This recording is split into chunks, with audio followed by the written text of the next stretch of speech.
എന്താണെന്നാ പറയുന്നത്? നിങ്ങൾ എന്താണ് പറയുന്നത്?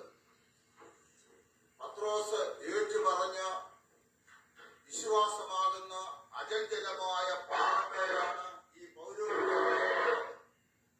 ഈ സഭ പണിയപ്പെടുന്നത്. പത്രോസ് ഏറ്റു പറഞ്ഞു. കർത്താവ് പത്രോസിനോട് ചോദിച്ചു, എന്നെ കുറിച്ച് മനുഷ്യരെന്താണ് പറയുന്നത്? പത്രോസ് പറഞ്ഞു, നമ്മളെല്ലാവരും പറയുന്നതാണ് നീ ജീവനുള്ള ദൈവത്തിന്റെ പുത്രനായ മിശിഹായാകുന്നു. ഇതാണ് ക്രൈസ്തവരുടെ അടിസ്ഥാന വിശ്വാസം. ക്രിസ്തുവില്ലെങ്കിൽ ക്രൈസ്തവ സഭയില്ല. ക്രൈസ്തവ സഭ ക്രിസ്തുവിന്മേലാണ് പണിയപ്പെട്ടിരിക്കുന്നത്. യേശുവിന്റെ ചോദ്യത്തിന് പത്രോസ് കൊടുത്തതായ മറുപടിയാണ്, നീ ജീവനുള്ള ദൈവത്തിന്റെ പുത്രനായ മിശിഹായാകുന്നു. കർത്താവ് ഒട്ടും താമസിച്ചില്ലല്ലോ അവനോട് പറയുവാന്. അവനോട് പറഞ്ഞു, ഈ അചഞ്ചലമായ ഇളകാത്ത വിശ്വാസമാകുന്ന പാറമേല് ഞാൻ എന്റെ സഭയെ പണിയുമെന്ന് പറഞ്ഞു. ആ സഭയുടെ യേശുക്രിസ്തുവിന്റെ രക്ഷണീയമായ മനുഷ്യാവതാരത്തിന് തുടർച്ച നടത്തുന്നതിനെ പുരോഹിതന്മാരെ ഏൽപ്പിച്ചു, സഭയെ ഏൽപ്പിച്ചു. കർത്താവ് വീണ്ടും പത്രോസിനെ 3 പ്രാവശ്യം വിളിച്ചു. ശിമോൻ പത്രോസെ എന്ന് വിളിച്ചു. അവന് വിളി കേട്ടു. കർത്താവ്, എന്താണ് എന്നോട് പറയുവാനുള്ളത്? നീ എന്റെ ആടുകളെ നയിക്കുക എന്നത് പുരോഹിതന്റെ ജോലി. യേശുക്രിസ്തു തന്നെ നിർവചിച്ചു, യേശുക്രിസ്തു തന്നെ കൊടുത്തു. യേശുക്രിസ്തു പറഞ്ഞു, എന്റെ ആടുകളെ നയിക്കുക എന്ന് പറഞ്ഞു. യേശുക്രിസ്തുവിനെ അതുകൊണ്ട് നിർത്താമായിരുന്നു. യേശുക്രിസ്തു വീണ്ടും പത്രോസിനെ വിളിച്ചു. പത്രോസിന് ദുഃഖം തോന്നി. ഞാൻ പറഞ്ഞല്ലോ, ഞാൻ വിളി കേട്ടല്ലോ, എന്നോട് കർത്താവ് പറഞ്ഞല്ലോ എന്റെ ആടുകളെ മേയിക്കുവാൻ. ഈ ആടുകളെ മേയിക്കുന്നതിന് പുരോഹിതന്മാർക്കുള്ള അതിപ്രധാനമായ കാര്യത്തെ ഊന്നിക്കൊണ്ടാണ് കർത്താവ് വീണ്ടും പറയുന്നത്, എന്റെ ആടുകളെ. യേശുവിന് വിശ്വാസികളെ കുറിച്ച് എത്രമാത്രം താല്പര്യമുണ്ടായിരുന്നു നാം ഓർക്കണം. പിന്നെയും വിളിച്ചു ചോദിച്ചു. പത്രോസ് പറഞ്ഞു, കർത്താവേ, ഞാൻ വിളി കേട്ടല്ലോ, നീ എന്നോട് പറഞ്ഞല്ലോ എന്റെ പെണ്ണാടുകളെ മേയിക്കുക എന്ന് പറഞ്ഞു. മൂന്നാമത് വിളിച്ചപ്പോൾ പത്രോസിന് വളരെയേറെ കുണ്ഠിതമുണ്ടായി. ഞാൻ വിളി കേട്ടു, എന്നോട് പറഞ്ഞു, ഞാനത് മനസ്സിലാക്കി. എന്റെ വലിയ കർത്തവ്യം ക്രിസ്തുവാകുന്ന സഭയിലെ, ക്രിസ്തു സ്ഥാപിച്ച സഭയിലെ യേശുക്രിസ്തുവിന്റെ രക്ഷണീയമായ മനുഷ്യാവതാര വേല തുടർന്നുകൊണ്ടിരിക്കേണ്ടതായ വിശുദ്ധ സഭയിലെ വിശ്വാസികളുടെ സംരക്ഷണം, വിശ്വാസികളുടെ വളർച്ച, വിശ്വാസികളുടെ നടന്ന് പച്ചയായ പുൽപ്പുറങ്ങളിലേക്ക് വിശ്വാസികളെ കൊണ്ടുപോകുക, ജീവന്റെ ഉറവിലേക്ക് വിശ്വാസികളെ കൊണ്ടുപോകുക, ജീവന്റെ അപ്പം അവർക്ക് കൊടുക്കുക, സ്വർഗത്തിലേക്ക് അവരെ നയിക്കുക. ഈ വലിയ അതിപ്രധാനമായ ജോലി പത്രോസിനെയും ശിഷ്യന്മാരെയും ഏൽപ്പിച്ചു. ഈ പുരോഹിതന്മാർക്ക് എന്ത് വലിയ അധികാരമാണ് യേശു കൊടുത്തത്. നമ്മളത് ഓർത്താല് ഒരു പുരോഹിതനെ നാം എത്രമാത്രം ബഹുമാനിക്കണം. കർത്താവ് ലോകത്തേക്കായിട്ട് ചെയ്യുന്നതെന്ന് പറഞ്ഞ് അവരെ ഏൽപ്പിച്ച് ശിഷ്യന്മാരെ വിശുദ്ധ കുർബാന അർപ്പിക്കുന്നതിനുള്ളതായ ജീവന്റെ അപ്പം വിശ്വാസികൾക്ക് വിതരണം ചെയ്യുവാനുള്ള ഗോകുൽത്തായിലെ ബലി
ജനത്തെ, സത്യവിശ്വാസത്തെ നേരായി വിഭജിക്കുന്ന ഇടയന്മാരെ എഴുന്നേൽപ്പിക്കണമേ.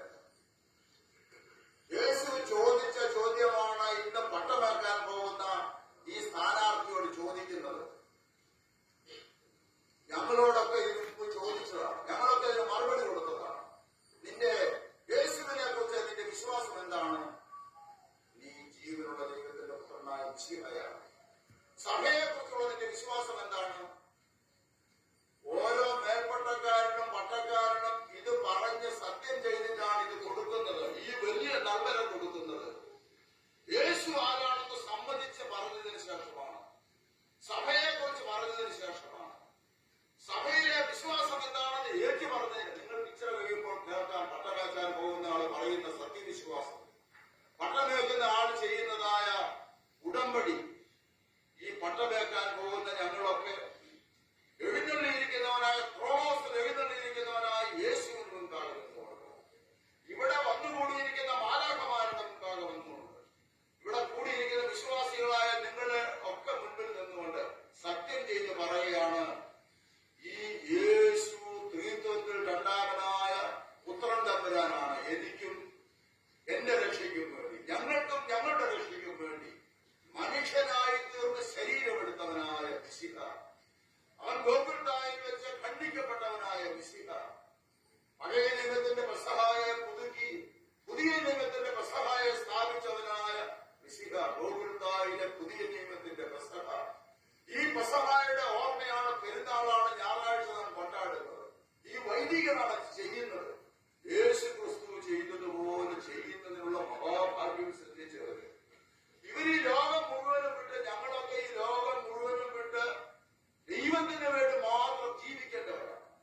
ദൈവത്തിന്റെ വേലയിൽ പൂർണ്ണമായി ഏർപ്പെട്ടിരിക്കേണ്ടവരാണ്. ഈ ദാസനോട് നമ്മൾ ചോദിക്കും, നിന്റെ വിശ്വാസം എന്താണ്? വിശ്വാസത്തോടെ ഏറ്റു പറയണം. ഈ വിശ്വാസം ഏറ്റു പറഞ്ഞിട്ടാണ് നമ്മൾ കൊടുക്കുന്നത്. സഭയെ കുറിച്ചുള്ള നിന്റെ വിശ്വാസം എന്താണ്? സഭ ദൈവത്തിന്റെ മണവാട്ടിയായ മിശിഹായാകുന്ന മണവാളനായ ദൈവത്തിന്റെ മണവാട്ടിയായ സഭയാണ്. അത് നാം ചൊല്ലുന്നത്. ശിഹാതൻ മണവാട്ടി ആയിടും ശുദ്ധസഭ ആദ്യങ്ങൾ പൂർണ്ണമത സദർശനവും മാമോദീസായുമതിൽ സമതേന്മാരസ്തികളും പൂജാപ്രിയപ്പെട്ടവരെ, ഈ സഭയാകുന്ന ക്രിസ്തുവിന്റെ മണവാട്ടിയുടെ പരിചാരകന്മാരായി അതിനെ വളർത്തുന്നവരായി തീരുക എന്നുള്ള മഹാഭാഗ്യമാണ്. ഈ ദാസനോട് ഇപ്പോൾ നമ്മൾ ചോദിക്കും, ദാസൻ ഇപ്പോൾ എന്ത് പറയും? കൂദാശയെ കുറിച്ച് നിന്റെ വിശ്വാസം എന്താണ്? 7 കൂദാശകൾ. ഈ കൂദാശകളെ കുറിച്ച് നിന്റെ വിശ്വാസം അചഞ്ചലമാണ്. ഈ 7 കൂദാശകളെ കുറിച്ച് നീ പിന്നെ ഒന്നും പറയരുത്. പറയുന്നതൊക്കെ ഇപ്പോൾ പറയണം. നീ ഇതിൽ പൂർണ്ണമായിട്ട് വിശ്വസിക്കണം. 7 കൂദാശകള്, കാണപ്പെടാൻ പാടില്ലാത്ത ദിവ്യ രഹസ്യങ്ങള്, കാണപ്പെടുന്ന രീതിയിൽ മനുഷ്യനിലേക്ക് വഹിച്ചു കൊടുക്കുന്നതായ, പകർന്നു കൊടുക്കുന്നതായ പരിശുദ്ധങ്ങളായ കൂദാശകൾ. ഈ കൂദാശകളെ അനുഷ്ഠിക്കുന്നതിന്, ഈ കൂദാശകളുടെ കാർമ്മികനാകുന്നതിന് എന്തു വലിയ ഭാഗ്യമാണ് പ്രിയപ്പെട്ടവരെ. മാമോദീസ തൊട്ടിയില് കുഞ്ഞിനെ ഇറക്കി, ആ കുഞ്ഞിനെ പരിശുദ്ധാത്മാവിനെ കൊടുത്ത് ഈ സഭയിലേക്ക് ഈ കുഞ്ഞിനെ ഏൽപ്പിച്ചു കൊടുക്കുന്ന അതിപാവനമായ കർമ്മം. പാപി വന്ന് മുട്ടുകുത്തി ഇരിക്കുമ്പോൾ ആ പാപിക്ക് അബ്സല്യൂഷൻ കൊടുക്കുന്നതായ, പാപമോചനം കൊടുക്കുന്നതായ അധികാരം ലഭിച്ചതായ പുരോഹിതൻ യുവാവിനെയും യുവതിയെയും ആശീർവദിച്ച് കൂദാശയിൽ കൂടെ വിവാഹ ജീവിതത്തിലേക്ക് പ്രവേശിപ്പിക്കുന്ന അനുഗ്രഹം ലഭിച്ചവനായ വൈദികന്, കുർബാന അണയ്ക്കുന്നതിന് വരം ലഭിച്ച വൈദികന് മോക്ഷത്തിലേക്ക് ജനങ്ങളോട്. പ്രിയപ്പെട്ടവർ, ഞായറാഴ്ച ഒരു വൈദികന്റെ സ്ഥാനം നിങ്ങൾ നോക്കിക്കേ. നാം എല്ലാം ഇങ്ങനെ വന്നു നിൽക്കുമ്പോൾ അച്ഛന് ഈ ക്രോണോസിന്റെ മുൻപാകെ ചെന്ന് അതിവിശുദ്ധങ്ങളായ വസ്ത്രങ്ങൾ ധരിച്ച് ഈ മേശയുടെ മുൻപാകെ നിന്ന് നമുക്ക് വേണ്ടി കുർബാന അണയ്ക്കുന്നു. എന്തു വലിയ സ്ഥാനമാണ്. ഈ ദാസനോട്, ഞങ്ങളോട് മുമ്പ് ചോദിച്ചതുപോലെ ഇന്ന് ദാസനോട് ചോദിക്കുകയാണ്, നിനക്ക് ഈ സഭയെ കുറിച്ചുള്ള